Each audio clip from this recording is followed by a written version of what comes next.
we are doing using Insight to ground your audience development plan. There's a reasonable amount of sort of detail and resources and thoughts here. So you will get the presentation following the session, and you will get access to a recording of the session. So if you miss bits and pieces along the way, then you'll be able to kind of catch up with those afterwards, and we'll make sure that anything else that comes up during the day,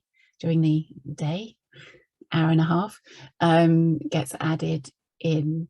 So we'll be, we're going from 1:30 till 3, and I have got a slide that says take a break, so there'll be a bit of a comfort break at some point in that time. If you have any questions or want to introduce yourself, then please feel free to do that in the chat, and we will monitor the chat, and I'll stop every now and again just to see if there's any questions that come up. It might be that at some point we can just kind of stop sharing the screen and be, you can put your hand up and things like that. So we'll see how much time we have for that.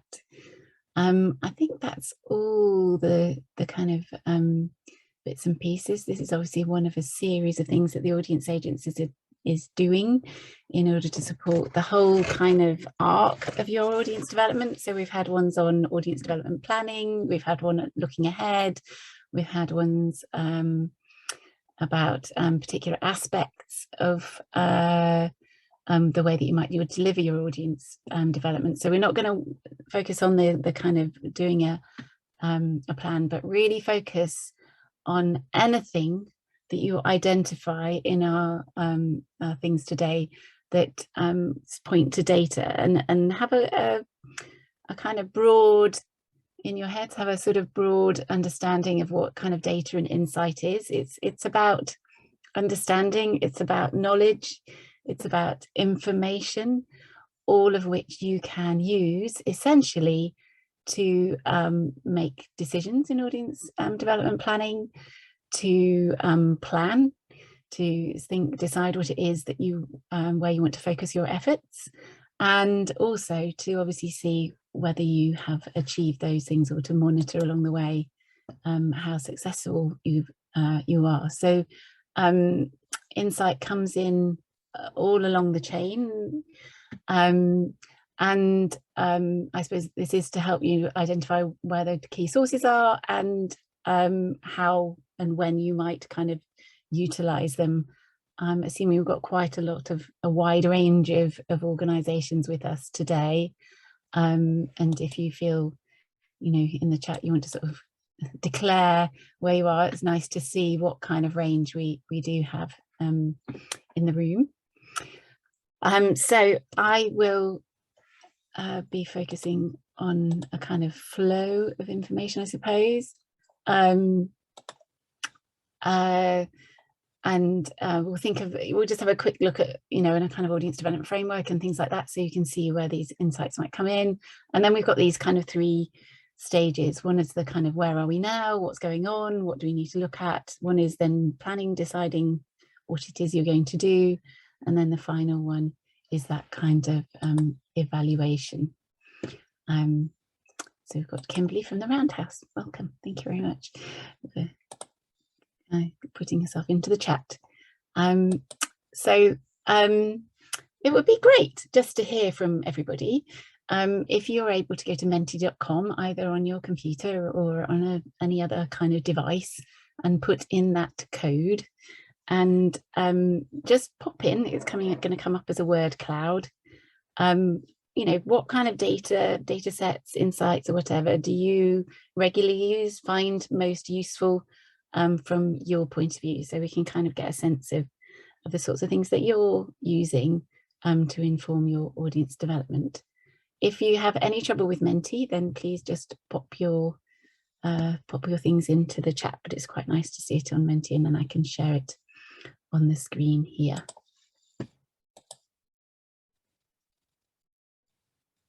So it's that first question. So we've got visitor figures, brilliant. I'll give you 45 seconds to come up with your things.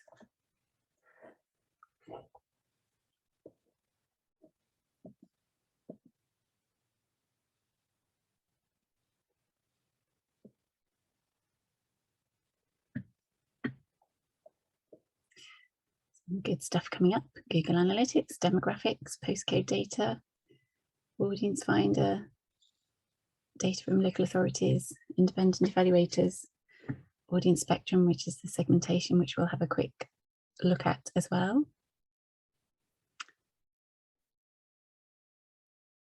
Google, sorry, apologies, it's not coming up as a word cloud at all, but never mind, still we can see it. Box office data, great. WebWebs, brilliant. Which is an approach to understanding the impacts for people's mental welfare and well-being.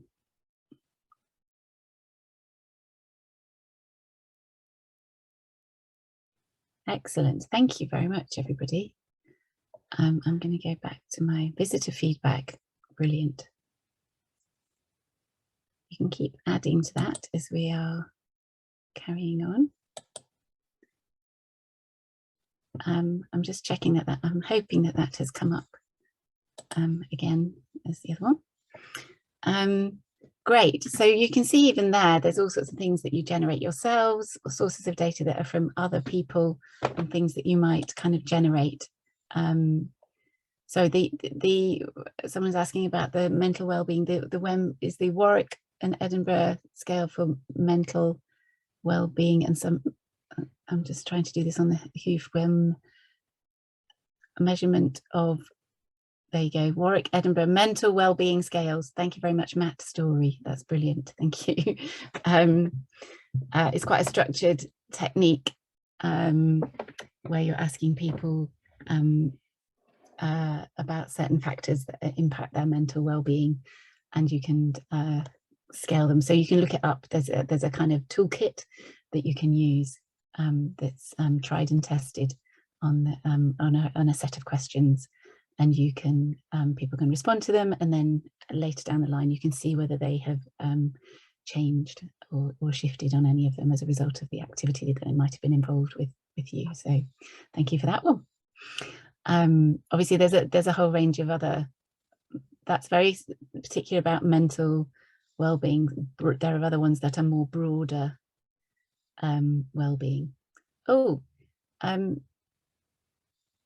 I will share all the answers when I give you the presentation back, so you will be able to see everybody's answers, and we'll come back to it later on and we can have a look there as well. Brilliant. Okay, we're going to keep moving on.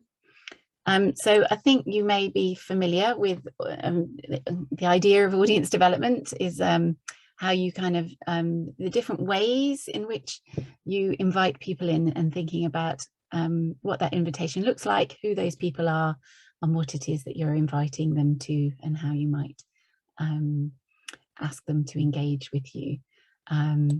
So there are, I guess, amongst many models, there can be kind of 3 dimensions. Are you asking people to do something that they've never done before, differently?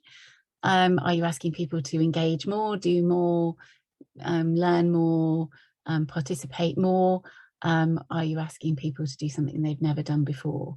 So this very much equates to people who are new to what you might do, people who you want to continue to engage and gain more from what you do, and also asking people to do things that they have perhaps never done before. So these are the different dimensions. So there's obviously different kinds of data relates to, you know, how many people, their perception of what it is that they're doing, and whether that's different from what they have done before, or whether you're offering something different to them, and what they are, the activity that they might be doing have they engaged with you multiple times? Is it a bit about frequency and recency? So there's all sorts of here is like there's outputs, the number and who they are, the kind of activity, the behaviors, the frequency, and those sorts of things. And then these kind of outcomes going deeper. Oh. Somebody has got microphone on, just so that you know, so you don't say anything you don't want others to hear. So we've got this audience development kind of principles. So this idea that you're using insight on an ongoing basis. It's not just like suddenly there's lots of stuff, we look at it and then we never see it, we never have to look at it again. To support ongoing strategy, we need ongoing ways of collecting and engaging with data and generating that insight. From an audience development point of view, that data and insight needs to relate to the overall objectives of the organization. It's not something that might be only collecting and looking at that data is not only for a marketing or community engagement team or an education team, it's for a whole organization thinking. So how does that get fed into whole organization decision making? And we're going to look at a lot of evidence and segmentation ideas today. And we'll also look at how our users' audiences are involved in that. And at the end, we'll look at evaluation as well. So we'll go through all those areas where insight is a key part of what we're doing. And even when we look at things like this ANSOF matrix, which is used for kind of prioritizing, thinking about the return on investment, how much resource, capacity, funding do you put into something, and what kind of impacts and outcomes do you get? Not only numbers, not only financial, but all those other things that people benefit. You know, the way that people might describe the benefits of engaging with what they do. So that return on investment equation is a broader thing, and it enables you then to be making the case for why you would continue to do these things. So you're using that robust data and insight to say, if you do this, these things happen, therefore it is effective and it does work, and it comes out with the things that we planned. These are the things we learned. These are the things that we would perhaps do differently another time. So you're looking at that whole equation. In the ANSOF matrix, we're looking at market penetration. Here it's about who you engage on a regular basis. Is that number growing? Are they doing more in that deeper way? Are they doing new or different things with you? What are their behaviors, the frequency with which they engage? And what are the outcomes for them? How do they feel about that engagement? What does it do for them in their lives? And equally, what impact does that have for you as an organization in terms of income, making your case, and artistic or creative or curatorial or, development? In the market development, these are people that you perhaps know and understand less. So who are they? How do we describe them? Really important understanding of who it is that you're aiming to engage that you perhaps haven't before. What impact are you having with those? Are the outcomes for them the same as your market penetration groups? Are they different? Are they going to come more frequently, less frequently? And what are the behaviors that they show? So these are all bits of insight and data that you can collect. And that's in response to, the sorts of things that you offer, which is around the product development. So you can see that if you're grounding these aspects of your audience development plan in data, it enables you, empowers you.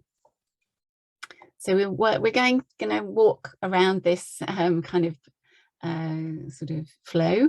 I think, as in terms of audience development, I'm not going to go into this particularly in detail, but things must flow from your purpose and mission. As I say, organizers, it's how are you delivering on the organizational objectives, and how are those organizational objectives measured, so that you are plugging in the things from audience development that are assessed in terms that make sense in relation to overall organisational objectives.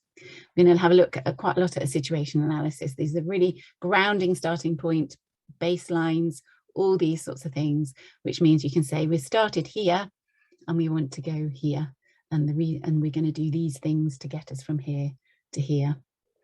So that's the second here is the goals and objectives, and the how is the strategies. Then you do it and you deliver it, and then the outcomes, the outputs, outcomes, and impact are all around your evaluation. And obviously the cycle should carry on in a virtuous circle in terms of a learning cycle, so that all the things that you learn inform how you go about things on an ongoing basis, and that you have a process of reflection and review.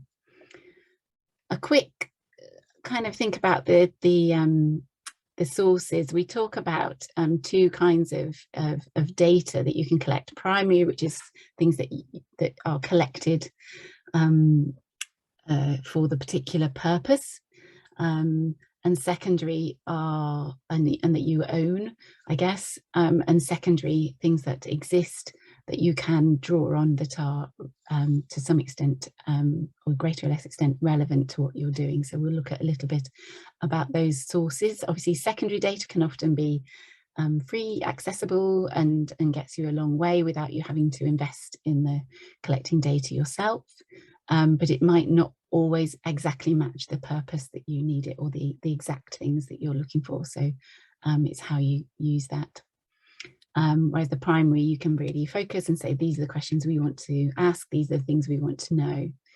And each of these divides, I guess, into qualitative and quantitative data. So quantitative is how many, how much; qualitative is why and to what outcomes. You can quantify things that appear to be more qualitative and vice versa, and they work in tandem. Either to qualitative data might illustrate or give a story behind the quantitative data, or you might start with the qualitative data to understand the range of things that might happen, or the range of outcomes you might have, and then you can embed those in a quantitative way, saying for what proportion of your audiences or visitors does that particular idea apply to? How many people do that kind of behaviour? If you want to understand more about the sorts of outcomes and impacts that you're having. And then, yeah, you can deliver it in yourself in-house, or you might externally source people to support you in various ways. And you have a kind of jigsaw, but just the kind of under primary research, surveys are probably the most ubiquitous, but then there are also interviews, focus group discussion groups, ethnographic, where you're doing a kind of structured kind of observation of human behaviours, observation generally, accompanied visits, mystery shopping. So there's all sorts of different interesting ways you can collect that data and build it up into your own kind of knowledge bank. And again, with secondary data, we'll look at things. I think people have mentioned a few things already. There are aspects of audience finder that are secondary. Local authority sources are secondary data. Our population statistics majority come from the Office for National Statistics. So we'll have a look at those. And segmentation models can be secondary, although you can apply them to your own work as well. So we'll just start with this kind of grounding, the bedrock of our insight with this situation analysis, and that I've just sort of divided it up a little bit. But there are some things that you want to, models that you can use to sort of, I guess, kind of group the insight that you might get. So this SAW model takes the kind of strengths and opportunities from what the traditional kind of SWOT analysis, looking at strengths and weaknesses and opportunities and threats.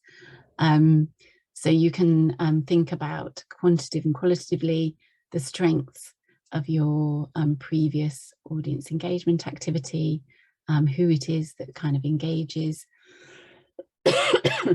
As we go further along and look at the kind of opportunities, it's very simply, who's engaging and who's not engaging, and therefore related to your vision and mission. Who are the people that you would like to or think would benefit from your work, and what's going on around you where you think there are opportunities to kind of add value. And then you're saying, you know, within that, you're saying, what do you want to achieve? Why do you want to achieve that for you as an organization? Does that seem something that you can uniquely do? And the results bit is, how will you know what you have achieved? And again, you can see where the insight and data will come in there. So there are other models on the market. So a little bit of a quick scoot through that kind of population level. I mean, the core question here is, if you want to engage or think you are engaging or understanding a particular kind of demographic or a particular community, a particular type of person in terms of cultural engagement, you want to know where they are, who they are, what they're like, and whether they, I guess, exist within your kind of catchment area.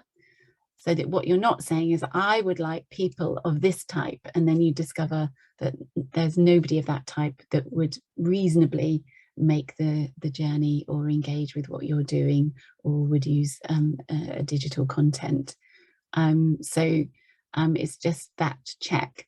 And there are also things where we might talk about saying that you want to attract an audience that is reflective of your local population, so that you are taking an inclusive approach to engaging a whole range of people and that they have equal access. So until you know what the landscape looks like, you won't be able to know whether you're being inclusive or not on whatever terms you want to describe that. So the ONS data is the Office for National Statistics, which is where most of our population data comes from. Unfortunately, it's obviously out of date at the moment, but hopefully from the summer onwards, we will get that 2021 census data, so we can come get ourselves back up to date again, because we know there have been lots and lots of shifts in various ways in terms of the population and its makeup. The Audience Agency compiles a lot of that population data and ONS data into what we call area profile reports. So you can take a geographic area and learn about, you know, the age range, the ethnicity, whether people have children, as we come to it, what kind of type of cultural engagement there is for those people. And you can also break that down by whatever kind of category you would like as well. So that gives you an overview of what's there. Lots of local authorities, secondary data that's completely free to access, have these kind of observatories or atlases or whatever. So you can go in there and look at particularly at demographics, but also they often have things around infrastructure there. There are, I'll show you a sort of, people have kind of mashed up data to say this place is thriving more than this place. So looking at that for where you live. Obviously, we're quite familiar with the Taking Part survey, which is about levels and types of cultural engagement. And equally the active lives, there's tended to be that idea that the least engaged with cultural activity, or grading every local authority as such. We'll talk a bit about audience spectrum, which is segmentation, and the national UK population survey, which is the cultural participation monitor, which came out of where people are at in terms of cultural engagement during the pandemic and now coming out of it, hopefully. And obviously there are other people, other sources, yourselves, your colleagues, your peers, all sorts of things. So I personally love a map. So, you know, at a very base level, understanding what the geography looks like around you is really helpful. Thinking about what unit of geography is most useful to you. Lots of things are done. So we've got a local authority area. Is that important to people? Normally, I don't, you know, for council tax or whatever it is, it might be related to their local authority, but there might be crossing boundaries of local authorities in their daily lives. So it's just thinking of those sorts of things. Wards are obviously these kind of political divisions, but it's quite a nice thing. And all of these have, you know, it's quite particular about the number of households or the number of residents. So that's always useful to have a look at. And I'll try and find that too, in terms of the circulation of the slides, so that you can think about how you want to think about the numbers of people that you might engage and how you might kind of target specific bits of geography. Postcode sectors are very useful because they apply quite broadly. And then we have these things called super output areas and lower super output areas, which are even smaller kind of divisions of population. So it's thinking what's useful. Obviously, there are other cuts of that data which might be more kind of types of people, because not everybody in one of those geographic areas is going to be of a particular type. So you need to be thinking, you know, actually, is it a particular type of person that you are wanting to engage, or a community that is neither geographically, you know, or in one of these kind of units kind of located, that they might be spread around. So thinking geographically and perceptually about what kind of unit it is that you're thinking about, so that you can be specific, particularly when you come to these kind of SMART objectives. Other bits of population data that just give you a broad overview of your local area. So this is using the indices of deprivation. So a map of Salford, where the darker areas are the I think this is probably in wards, but I would have to check. I can't see whether it says, as to those that are most deprived socioeconomically. There are 4 kind of ways that is assessed, some of which may or may not be more useful to you, but you can see about the contrasting things in your local area. So having a look at things like this are very kind of helpful. And a lot of these kind of local authority observatories will show you those, and things like different ethnicities and things like that. This is just an example of our area profile report. They're quite sort of ugly Excel sheets, although our team have made them look as beautiful as possible. But here you can see that you're looking at the different criteria and the numbers and percentages and how that might vary. So we're starting to bring in the idea of benchmarks here. So is that, you know, greater or lesser than an average, which might be a bigger geographic area, a nation, the UK, you know, whatever suits you. And here you can see that you can break that down here by postcode sector. So depending again what kind of geographic level is really useful. And these are telling you about a whole range of things, as I said before. So you can see the differences. I think that's the thing with these, with the more detailed ones. You can start to see the differences, as you saw on that deprivation map of darker and lighter. But also you can see this bigger picture, which sort of says, actually, we don't have many of those people here. And this is another secondary source. There are lots of different sources. This one is called the community wellbeing score. So they take a lot of that secondary data from Office for National Statistics, you know, educational attainment, local infrastructure, and they kind of give a score to a place about this kind of broad idea of well-being. So this again might, in the context of your and this is not the whole of Salford, this is a bit of, this is Salford city centre, so you can get it to a reasonable level of detail, that if you're being asked to address particular things through the audience development work, getting a sense of where you are on these kind of scores for culture and heritage and leisure. It's not terribly satisfying in this one, because it's really just how close you are. So obviously in some places you can be very close, but it doesn't necessarily mean that you engage with cultural activity, but it gives you a sense of, against a national average, another benchmark, to understand the kind of environment, you know, the kind of sense of how your communities are thriving in this kind of well-being score, and where they are kind of up and down. So if it's clear that, you know, there's not in the education and learning aspect, it's particularly low, you can think about then actually how do we enhance and contribute to that and explore that route.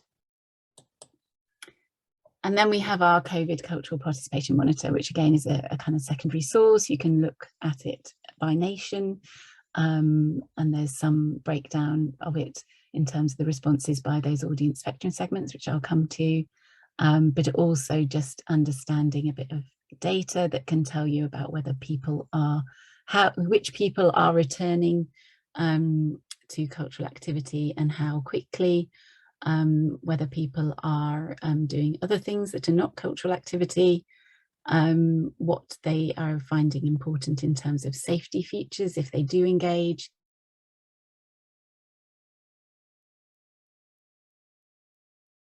Engagement they have or haven't done.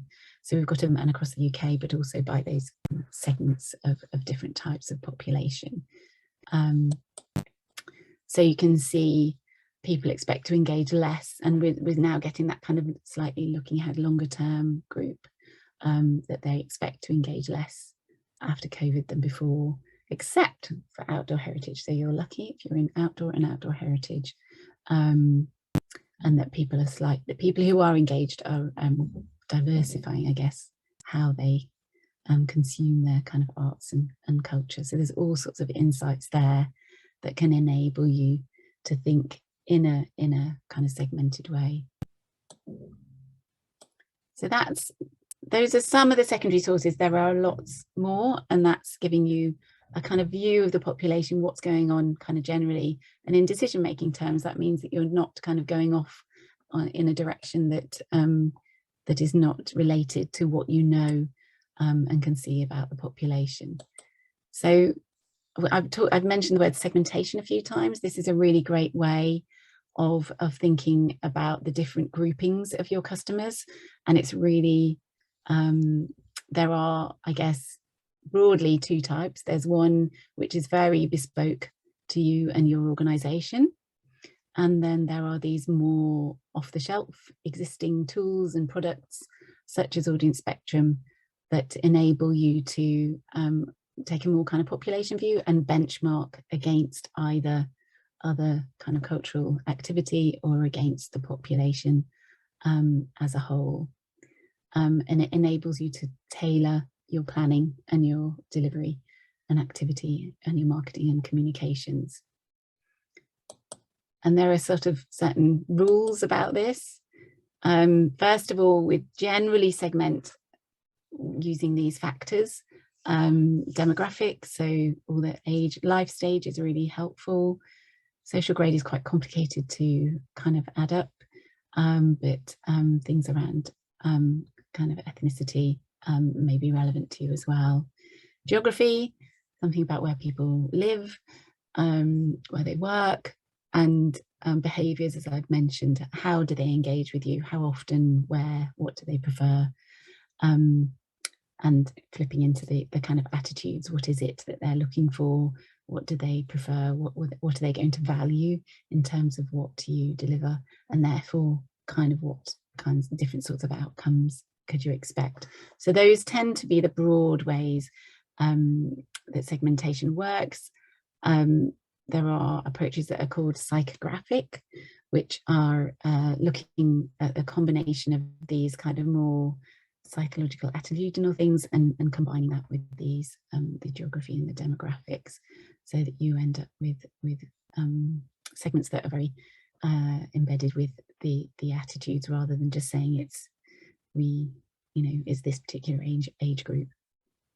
So those are kind of bringing all these factors together to bring up a segmentation.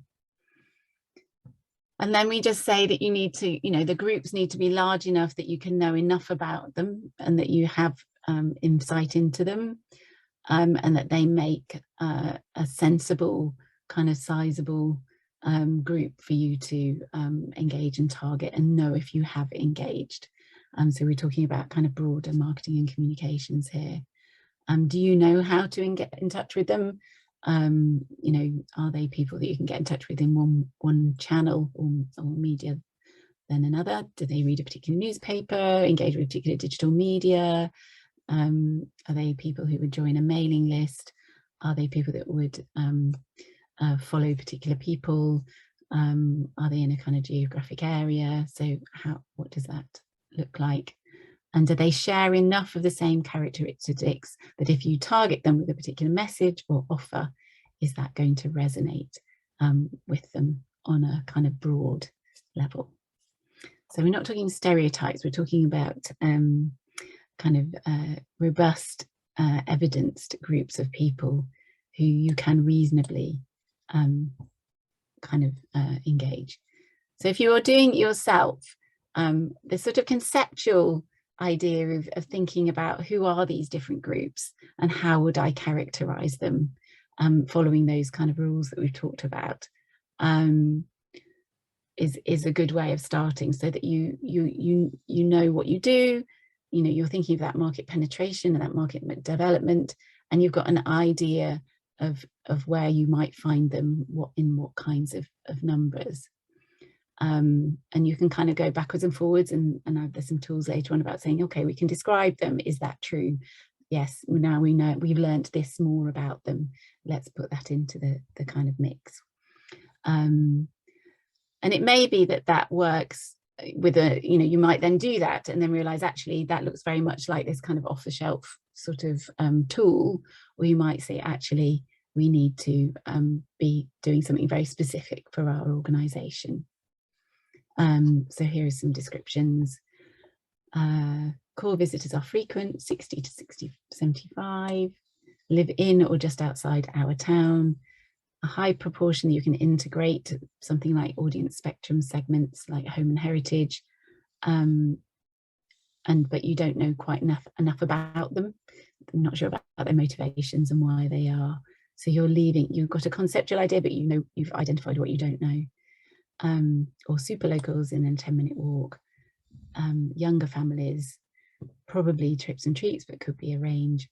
But you're just not sure of their kind of awareness. So that's a question that you want to ask and discover. So we've got audience spectrum. I won't go into loads of detail because I think there's lots written on it and some of you may be familiar with it. So this idea of these orange segments who are more highly engaged culturally, the greeny, yellowy ones who are more medium engaged, and the bluey ones who have a lower level of cultural engagement.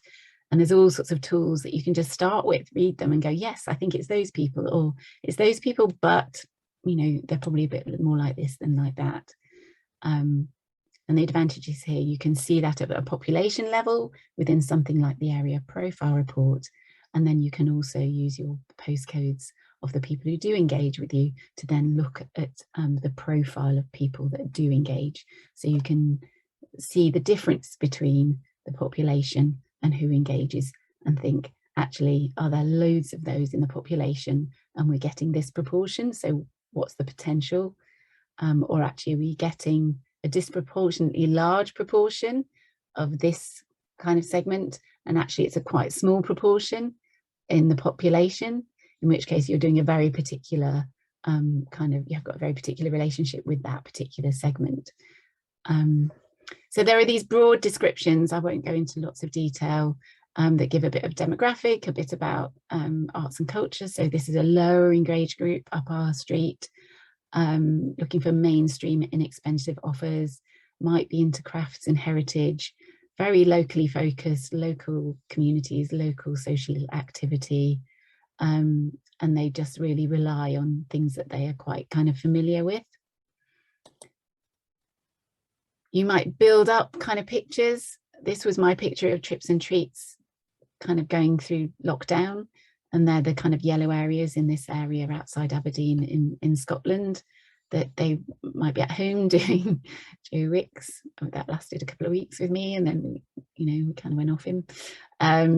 Going out for walks because that's what you could do. They're not allowed to go to school, so there was homeschooling, lots of WhatsApping to keep in touch with people, and engaging at a sort of community level through the rainbows. So you can build these pictures, which is all, this is all insight into them and their lives.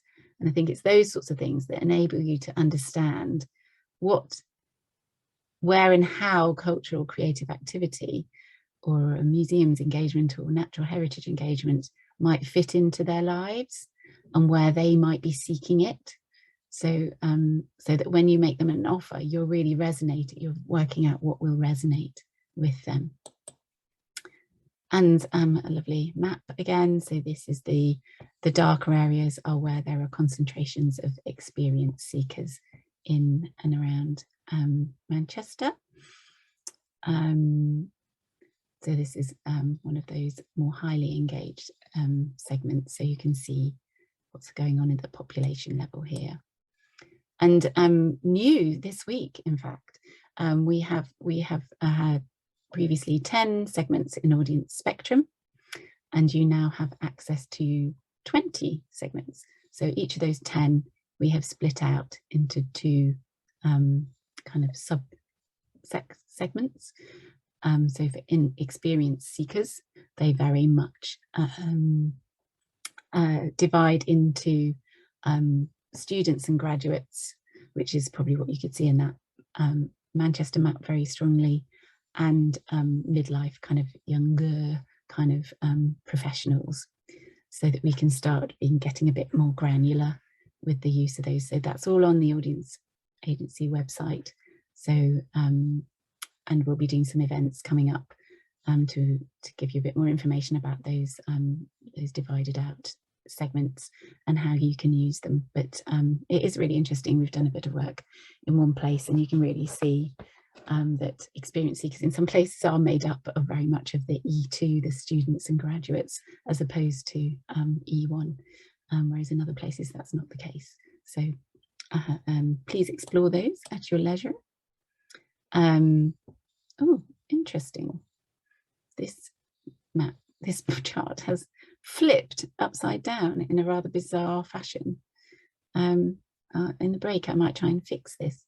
So this just shows you people who are engaging in pantomime. If you imagine this the other way up, that there's a high proportion of home and heritage, the green making up the benchmark for people who engage and attend with pantomime. But I will provide the right way up one. Not quite sure what would happen there. So that's a little scoot through the idea of segmentation. Oh, here we go. There we go. I said 2 pictures there. So here you can see actually it's dormitory dependals. I will explain that previous one before, but they seem to have gone a bit funny. So I'm going to come back to these. There's lots of, so that's our kind of situation analysis. There's quite a lot of kind of stuff in that, and I'm just going to have a quick look at the chat. That is Adam telling us about the new audience spectrum. So please sign up for that free session in June to find out more about those. I am going to give you a quick 5 minutes off screen. So if you can come back, actually I'm going to give you 4 minutes at 2:20. I'm going to fix that pantomime slide so we can have a quick look at it, and then come back and I'll share the screen with what the original Mentimeter. So I'm going to just stop sharing for a minute. And I'll see you at 2:20 if you want to have a quick comfort break. Hello. Are you all there still? I was just going to share the screen so you could see the sources of data that people are using. And as I say, I'll put these into the slides. So here we have a lot of the things that I was talking about: local population profile, box office data, comparative benchmarks, visitor feedback, the work in Edinburgh measures for mental well-being, and box office data. And then we have visitor figures, visitor numbers, postcodes, Google Analytics, local demographics, audience spectrum, audience finder, independent evaluators, and city data. So I think that's we are at one thinking around those things. So I'm now just going to go back to my presentation, and I've got a little example of where you can see for museums actually of those percentages, and this takes us a little bit into thinking about kind of benchmarks. So if it was your museum, you would have your audience spectrum segments along the bottom, and on the you can have your own kind of museum, your own museum's profile using audience spectrum. Here we've got a benchmark for museums as a whole.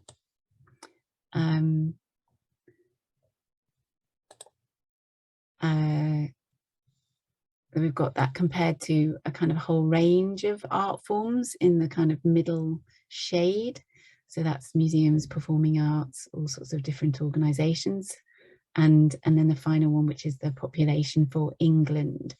So if we took, for instance, thank you for letting me know.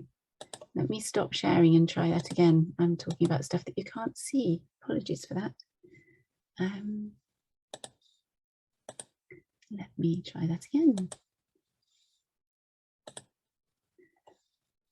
Can someone just let me know whether you can now see a graph that says museums? Yeah. Yeah, great. Thank you very much. Thank you very much, Lucy, for pointing that out. Oh, let's go. So yeah, so here you've got the audience spectrum segments along the bottom, and there are three comparable things. So if we look at Facebook families, which has actually been renamed now, one of the two segments that have been renamed, which is now called frontline families, you can see 9% of museums attenders as a national benchmark. Frontline families or Facebook families make up 9% of museum attenders on a national basis. This is compared to 6% of a whole range of art forms and sectors. So museums, bits of kind of heritage visitor attraction, as well as lots of different kinds of performing arts or outdoor arts. So much a lower proportion. And then within the population of England, it's made up of 12% of people from this segment. So you might then add into that the proportion of this segment that you have in your own visitors or audiences. And then you can start to see this comparison where you say, actually, compared to a benchmark for museums, we're doing as a proportion, okay, not so well. Is there more potential? And generally, museums do better with that segment than other art forms. But you can see there is some potential in the population. And then the crucial thing is really finding out what proportion of your local population and make up that segment, so that you can then make a reasonable assessment as to why the percentage is as it is for your organisation and whether there is potential in your particular area. So I think with all these things and all these insights, particularly when we're looking at these secondary data sources and the population, is that they're very useful from a broad view and maybe from an art form or a sector view, but you need to then always bring it to what you do as an organisation, what you offer, and the correct kind of surrounding communities for your organisation, or those that you ordinarily or on a regular basis attract from further afield if visitors are a key factor of what you're doing. So you've always got to bring it back to being quite specific to your organisation. Otherwise you might sort of say, why are we not getting more Facebook families in our museums? Look, everybody does better on it. And actually you could be in an area where there are very few residents of that particular nature. I hope that makes sense. We just had that, sorry. So just to sort of build on that, thinking of this sort of, as we sort of move into kind of a bit more of the kind of planning, you have all that contextual data. You're now layering onto that your knowledge and understanding of who actually does engage with what you do already. And then obviously you're looking at the comparison between who engages already and what's the potential kind of within the population. So this is where we have attended all those things that you have mentioned on your list there on the Menti. Bookers, members, visitors, whatever, however you describe them and however you can collect data on those. Sometimes ticketing is seen as this great kind of source of information, but you really need to do some other work, even to understand who your bookers are, which is essentially the kind of survey work, which you would have to do if there is no ticketing involved. So I think, you know, you're always looking at balancing the kind of information that's going to be really helpful for you in terms of the decisions that you want to make in terms of your audience development objectives.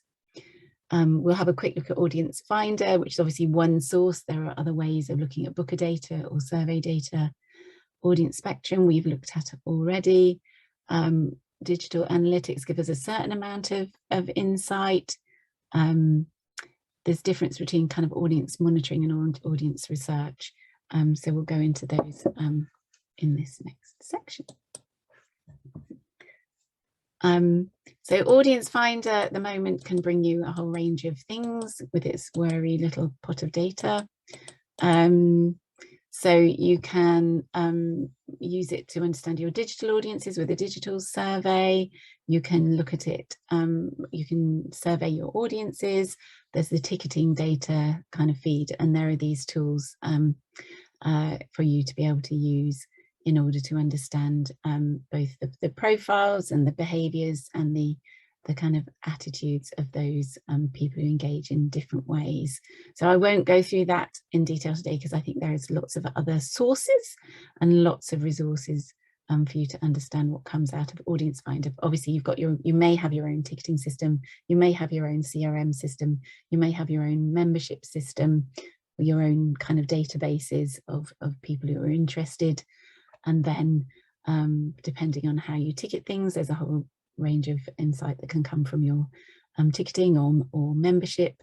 And then there is the kind of survey data, which you can serve out face-to-face or through your kind of digital means, whether that's an e-survey or putting things, pop-ups on your website or on your social media. So there's all sorts of sources about your own audiences.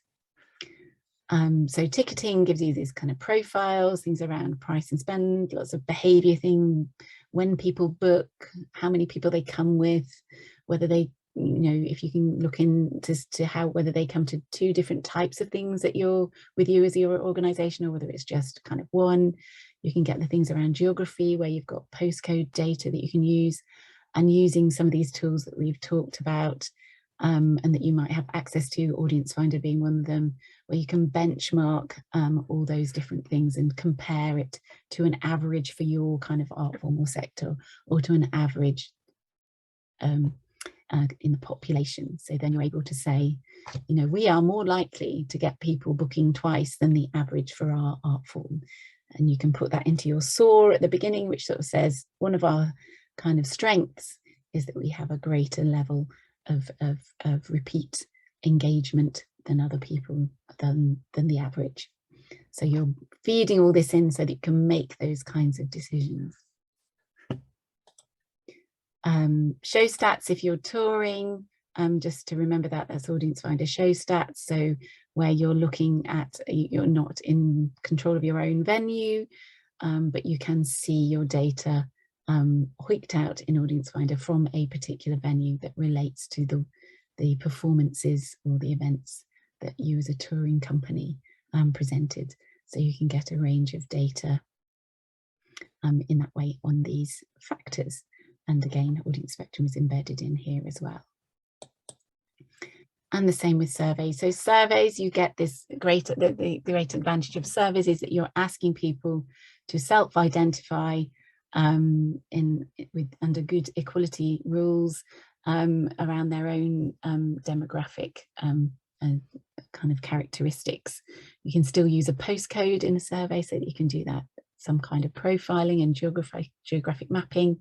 And crucially from this, you get things around motivation, their perceptions of their own previous attendance, ratings, and these sorts of things. And again, through Audience Finder, you can kind of benchmark them. So you're getting a bit more fuller data, which enables you to think about those kinds of messages around motivation. So if people are coming for fun days out, whether they're coming for learning, whether they are kind of have a professional interest, and you can think about the aspects of what you do around whether they think you've got good value for money, whether they think they had an overall good experience, whether they thought their welcome was good, and you can monitor those over time.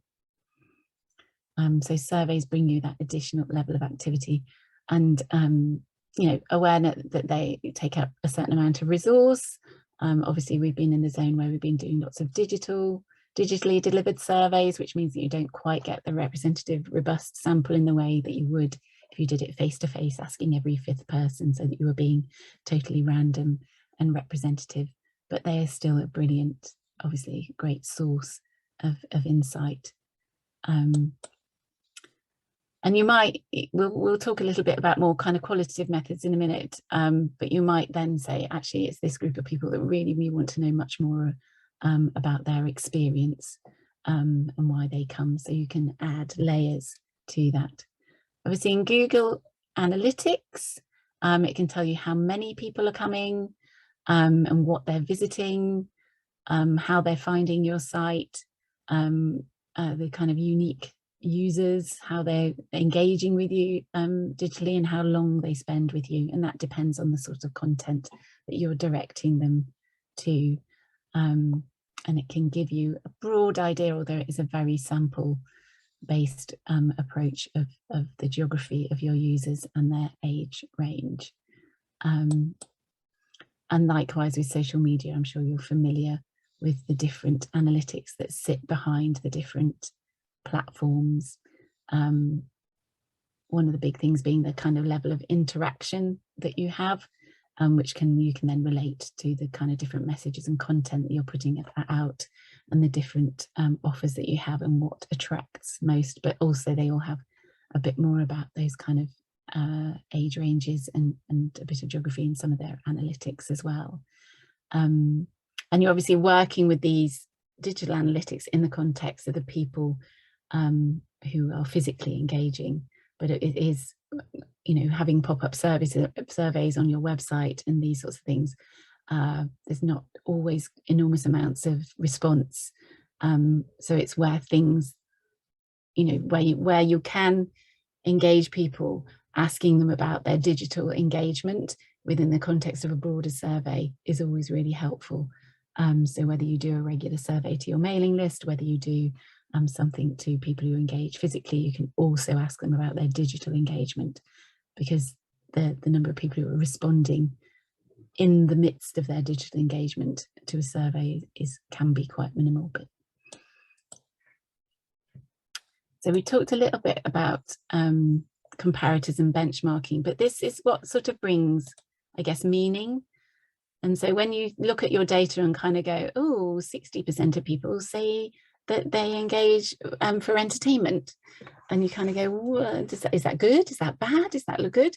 So there are two ways of kind of comparing things, I suppose, over time. So are you as an organization kind of getting better or improving a particular kind of statistic? So are you going in the right direction, that your rating is getting higher, more people are agreeing strongly, for instance, that they are having a good time? Or you're monitoring that as that for some reason customer service or welcome is falling off, or it goes up and down depending on which shows that you're doing. So you're comparing against your own sort of historic data, or you can compare, as we were doing with that the museums benchmark, to some national or kind of regional sectoral statistics. So they all bring added meaning to what's a statistic. And obviously we've probably engaged with all sorts of statistics in a way that we previously maybe have not over the last couple of years, in terms of looking at what all those, you know, are. I suppose one of the big is are there more hospitalizations of a certain age range at this time of year anyway, and how did COVID make that increase those? So I think we've probably to some extent engaged with some more data than we ever have previously, unless you're like me and you look at it a lot of the time. So there's some little kind of caveats about, you know, just looking at data and thinking about it, that you might kind of go, you know, there might be a kind of honing in on a particular kind of statistic, and that you also have to sort of check that if something looks a bit odd or surprising, then you should, this law, Twyman's law, says it probably is a bit wrong. So again, and I think that is the big role in terms of kind of grounding audience development in insight, is that having advocates within the organization who can really communicate what that data is saying, and making sure that people understand it in the right sort of terms, and that you don't make any decisions that aren't grounded in a sense of kind of meaning around the data. So that, because people, you know, different people in different organizations might kind of grasp onto some of these things. So different areas of the organization might be more commercially minded versus others that are more community minded, versus others who are really just looking for the kind of the quality of the offer. And it's having someone who's got an overview of those things is really important. So again, I think this triangulation, so think about the mixed method. So think about that combination of quantitative and qualitative, deep dive, kind of overview, big figures, so that you're getting a view of the data from different perspectives. Try it out on your colleagues. Say, what do you think of this? Sometimes it's quite fun to do a quiz if you've just done a survey, and say, where do you know, what percentages, what do you think it was there, so that you can have those conversations about any existing kind of assumptions. So that when you're saying, when somebody suggests something that you might want to do from a marketing point of view, or an audience you might want to reach, you can have an open and fruitful conversation, drawing on the evidence, and then make decisions in the full knowledge. You still might want to take a risk, you still might want to do something that doesn't seem perhaps logical, but you would have some kind of grounding behind that, and there's a knowledge and understanding that the data perhaps didn't point to that. But you were going to do it anyway, or that actually the data does point to this, and therefore you should be doing more of a particular type of communications, or a particular type of approach to engagement, or a particular type of work, for instance. We've looked at the museums one. So then you are, as we've talked about, sort of thinking about the opportunity. So this is quite a useful, you can read this at your leisure, kind of process of thinking. We've done that situational analysis. We've thought about, you know, the ins and outs of what that kind of data is saying in that kind of Facebook families example. So what is it that you now want to do? What kind of opportunity, what thing do you now want to measure or know more about? So this is saying that there are a certain number of visitors or percentage of visitors of a particular type. So X visitors, Y percentage who are a particular type. But maybe they're disproportionately large for in your audiences. So you kind of, it doesn't quite work with your mission and vision. And yet the kind of communities that you want to engage, you perhaps don't know much about. It might be you're not sure whether you've got the right offer. Engaging them has got to be a long-term kind of investment kind of opportunity. So there's a kind of, you know, you're thinking about understanding those communities a bit more. Or yeah, you're simply just need to make more commercial kind of value from the audiences. You need people to be coming more, paying high prices, whatever that might be. Doing more secondary spend. So then you have this kind of, how do we do something? How do we better reach a particular group, or increase this, or engage this group? And then you're thinking about the strategy, the by doing it. So all of this is obviously using the insight and data for you to come up with a kind of logical progression of why you're making particular decisions. So it's a good kind of discipline to kind of have a look at, particularly where you think it's doing something different or new, or you're trying to kind of grapple with some of the things that you perhaps often have conversations about. Why don't people like this do that? Or we want these people to come, but they never seem to come. So it's kind of breaking it down from that point of view. So I hope that's a useful kind of little tool. One of the crucial things then within that may be that you need to get to know some of the people that you don't know so well. So if you're thinking, if we were talking about that kind of conceptual segmentation, which would be embedded in data, but insight comes from us trying to understand particular groups better. And again, in a sort of conceptual way, you might bring all your knowledge about a particular group. So it could have some hard data, but it also might be a whole range of assumptions to describe a particular person and how they do it, how they engage with you, why they engage with you, when they engage with you. But mostly what you're going to is behind that, there's a person and they have a life and they do this and they do that. And there are things that they find easy to do, things that they like to do, things that they don't like to do. Logistically, they might have things that are easy for them to do. Are they digitally engaged? Are they not? Do they other kind of things? Where do they get their enjoyment in life?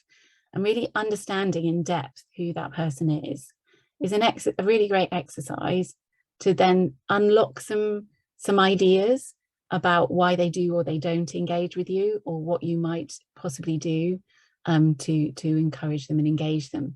So this is developing this insight. And of course, then you go out and test it. So we'll come to that in a second. You might think, a kind of conceptual journey towards you as an organization. What do they have to do in order to kind of get to you? Why would they do it? What are the kind of barriers? What do they feel? What do they need before they come to you as an organization? What information, what logistical information, what might be their motivations? What happens during a visit? What do they need? Do they need accessibility support? Do they need a certain level of information or want a certain level of information? Do they need to make sure that there's somewhere to eat and drink? And then what is it that they would take away? What are the kind of memories? Do they want to carry on engaging, and all those sorts of things? And there's all sorts of ways that you can then work on how you might think about kind of consulting or researching with people that you don't know so well. And I guess there's three main ways of doing it. You can kind of have an activity, do something, invite people along and take it as an opportunity to see whether that works with them, and have the conversations around it. You might, get people in that kind of focus group kind of situation and just get to know them more, what they do, and then maybe test out a few things with them.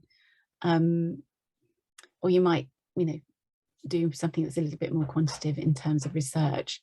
But using that insight either in a kind of practical way in terms of let's do something and see if people like it, and then have a conversation about why they did or didn't, or thinking actually we've had this idea, let's get a group of people to talk about it and say whether that is going to engage them or not, and go through those phases. So those insights about not just sort of to say we've got something, you should come and engage with it, and obviously you wouldn't do that in a rather crude way, but how can we change the way that we might be doing things in order that it is more attractive and brings benefits both to the people you want to benefit and yourselves, and really thinking about what those benefits kind of are.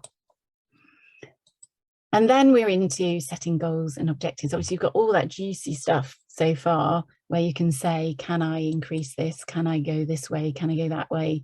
What is it that I would like to achieve? And just being really rigorous about how you, how you do that. So that you are using that data, and some of them might be, about particular people that you want to engage. Some of them might be about income you want to make.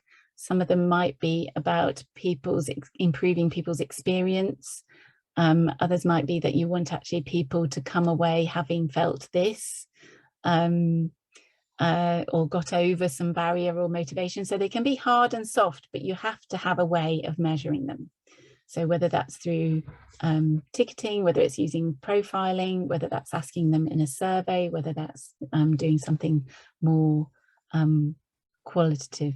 But obviously, if you are engaging people for the first time, you need to think progressively. Actually, what we want to do is that they had a good time when they had a conversation with us. The next thing is that they decide that they came to the thing that we invited them to test it out. The next thing might be they indicated that they were going to come independently, and then you kind of go through the stages, so that you're not saying immediately that you're going to increase the audience from that segment or that kind of person by this % within 6 months, a year. And it's where a little bit of statistical stuff comes in as well, so that if with the surveys, there's always this margin of error based on just what happens in terms of surveying, so that increasing something by 1 or 2% might not be real, because there just might be changed context. So being really clear statistically what a difference might be, and sometimes certainly for audience spectrum or demographics, that you would be looking over a longer period of time to see a trend that was increasing, even if it wasn't getting to your target kind of percentage or number. So I think some of those objectives need to be assessed over a period of time, but in the meantime, you can assess whether someone was having those people, people are having a good time, or that they are coming for the first time, or whatever. So you can assess these things, but if you've got a big statistic, there's just a bit of a health warning on them. I don't know if you want to go back to the Mentimeter just quickly, and I might just leave you to do this and we'll come back to it at the end. But if there is, let me just stop sharing a second and make sure it's on the next slide for so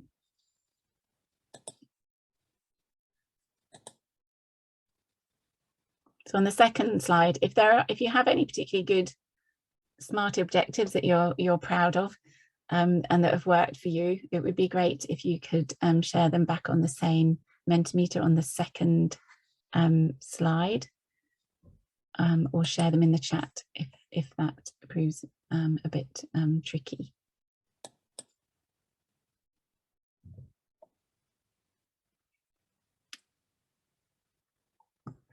Let's give you a minute just to do that.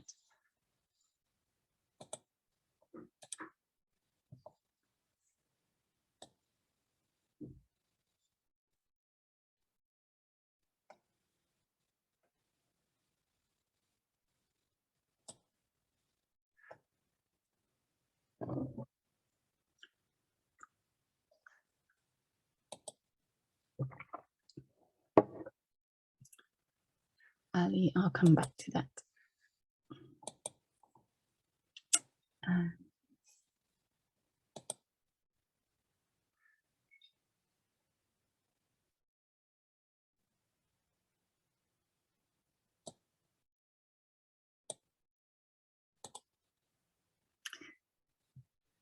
Okay, in the last 10 minutes, we've gone through quite a lot of ground. So we're now coming back to these kind of strategies. So I think through the process of learning and understanding what works for you as an organization and what works for the people that you would want to engage, you can come back to these kind of matrix, if Ansoff, or just your kind of objectives about how you're going to achieve those SMART objectives, or how you're going to achieve those ambitions. So these are the kind of strategies. So learning from what works in terms of your communications methods, of the kind of wraparound, kind of deeper engagement opportunities, or where you would like to build relationships and how you might go about that. And I think we have got another session coming up, which is about audience development and community engagement, embedding community engagement opportunities within your audience development. So there'll be some strategies there that you could draw on for this. So this is the kind of how. So that idea of reflecting on what has worked, what content has had real traction on your social media, for instance, you know, what kinds of shows have attracted a particular kind of audience. All these things I think are really good to kind of log in a kind of reflective practice way, so that you are thinking about all these things about, have you got some local advocates? Are people looking for that digital information that complements the kind of physical engagement? Are there some additional activities that you might want to add in terms of how, because people say they are interested in learning from your survey. So how can you bring that in digitally or physically? Thinking about the market development, you know, what particular channels and activities are going to engage those people who are not particularly engaged as yet. And is it about kind of, I don't know, sort of slightly sort of reskinning what you're doing already, or do you actually need to completely think of a different opportunity to engage particular kind of demographics or communities? And that kind of offer development, I think, goes in hand with all of these things, is that what can you add, what added value can you bring that might encourage people to engage more deeply, or to introduce them to what you do as an organisation. And having gathered the insight, knowing, you know, your kind of top list of 3 things that you think would be great. This tool is quite good to then sort of translate those saws and things into kind of actual activities. So how do you overcome, essentially, how do you overcome a barrier that people may have through a strategy that you can do? So one barrier is, I'm not really sure where you are. One barrier could be, I can't afford it, and you have to consider what you may or may not be able to do about that.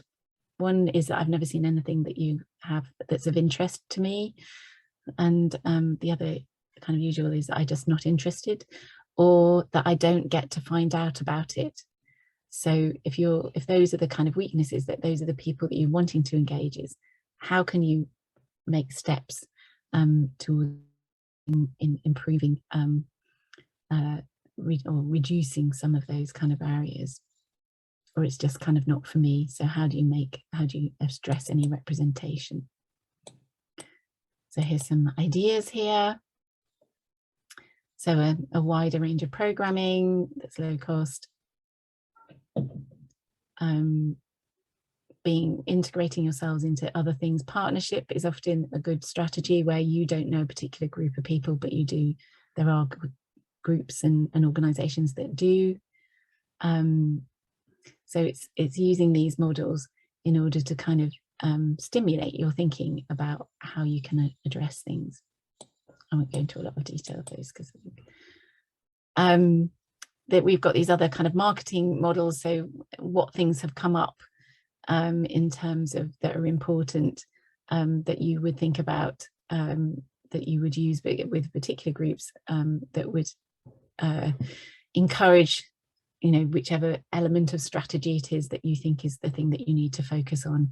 So if you need more people, if you need more money or more people, you know, if that's where you're going to focus, you kind of check those boxes. And I think this is a lot about selecting the things, because you can't do everything, and prioritizing. So the data tells you that actually for a large group of people that we want to engage, this thing is very important, and therefore you would want to address that thing. Whereas actually if there's a smaller group of people who say, oh, you know, there's this little thing that's not great, you might not prioritize that.